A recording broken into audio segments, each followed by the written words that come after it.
Guys, ഒരു കാര്യം പറയാൻ വേണ്ടിയിട്ടാണ് വന്നിരിക്കുന്നത്. നാളെ എൻ്റെ എക്സാമാണ്, ഇംഗ്ലീഷും ഫിസിക്സും. അത്യാവശ്യം നല്ല പാടാണ് ഫിസിക്സ് ഒക്കെ എഴുതാനായിട്ട്. പിന്നെ ഇംഗ്ലീഷ് പറയണ്ടല്ലോ, കുറേ ഉണ്ടാവും പഠിക്കാനായിട്ട്.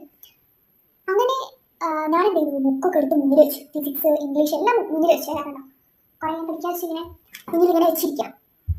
അങ്ങനെ മുന്നിൽ ഇങ്ങനെ വെച്ചിരിക്കുമ്പം പഠിക്കാൻ തോന്നുന്നില്ല. മനസ്സിലിങ്ങനെ ഇൻസ്റ്റഗ്രാമിൻ്റെ അങ്ങനെ ഞാൻ ഇൻസ്റ്റഗ്രാം എടുത്തു. ഇൻസ്റ്റഗ്രാം എടുത്തപ്പോൾ റീൽസിലേക്ക് പോയി.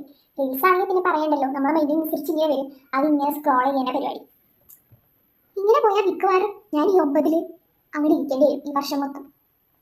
മിക്കവാറും അങ്ങനെയൊക്കെ ഉണ്ടാവാം. കാരണം എന്താ, ഇൻസ്റ്റഗ്രാം ഒരു വല്ലാത്തൊരു സാധനം തന്നെയാണ്. ഡിലീറ്റ് ആക്കാന്ന് വെച്ചാലോ ഡിലീറ്റ് ആക്കേണ്ടി മനസ്സ് സമ്മതിക്കില്ല. എന്നാലോ ഫോണിൽ ലോക്കൊക്കെ ഇട്ട് മനസ്സിട്ട് പഠിക്കുക വെച്ചാലോ ഇൻസ്റ്റഗ്രാമിൻ്റെ മുഖം മുന്നിൽ വന്നു. അപ്പോൾ പിന്നെ ഒന്നും ചെയ്യാൻ പറ്റില്ല. എന്തായാലും നിങ്ങളുടെ അവസ്ഥ എന്താണെന്ന് ജസ്റ്റ് ഒന്ന് കമൻറ്റ് ഇട്ടേക്ക്. എനിക്ക് മാത്രമാണോ ഇങ്ങനത്തെ അവസ്ഥ എന്ന് എനിക്കറിയില്ല. എന്തായാലും നാളെ എക്സാം എഴുതുന്ന എല്ലാവർക്കും ഓൾ ദി ബെസ്റ്റ്.